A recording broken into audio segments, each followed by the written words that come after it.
Gilas Pilipinas tune up game mga bro bago lumipad ng Guam at Japit Aguilar maglalaro pa kaya sa Gilas. So marami na ngang big man ang ating national team mga bro. Malaking addition talaga sa center position yung pagpasok ni QMB dahil may edad na nga ang ibang sentro ng Gilas Pilipinas. Retired na nga sana itong si Japit Aguilar sa ating national team mga bro. Pero noong na-injured nga si AJ Edo, pinakiusapan nga siya ni Coach Tim Con na bumalik muna at yun nga ang ginawa ni Japit Aguilar. Pero kung matatandaan nyo, last FIBA o QT laban sa Brazil, marami ngang naging basher itong si Japit Aguilar dahil hindi nito naibigay ang expectation ng mga fans. Pero ayon sa source mga bro, baka matuloy na talaga ang pagre-retiro ni Japit Aguilar dahil healthy naman na ang mga big man ng Gilas Pilipinas. Well, para sa akin mga bro, deserve na rin talaga ni Japit Aguilar magpahinga sa ating national team. Malaki na nga ang kanyang naitulong sa Gilas Pilipinas lalo na noong bata pa ito.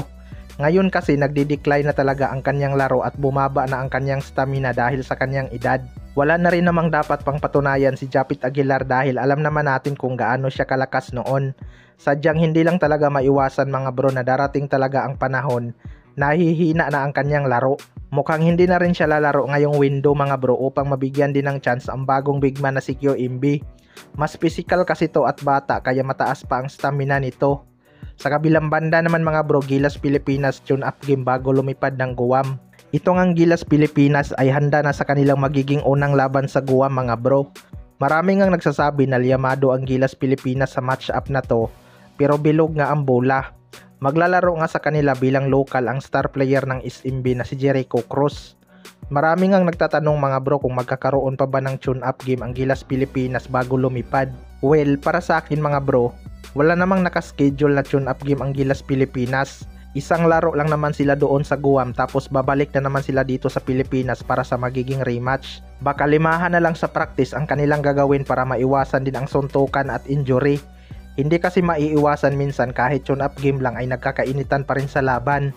Kayang-kaya naman ng Gilas Pilipinas ang Guam mga bro pero wag lang sila masyadong papakampante dahil bilog nga ang bola tapos home court advantage pa nila. Malaking bagay kasi kapag naipanalo ng Gilas Pilipinas ang dalawang laro bago nila kakalabanin ang Australia at New Zealand.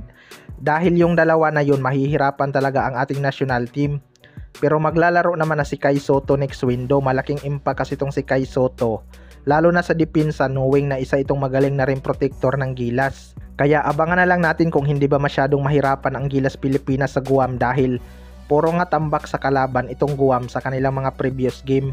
Kayo mga bro, ano masasabi nyo tungkol dito?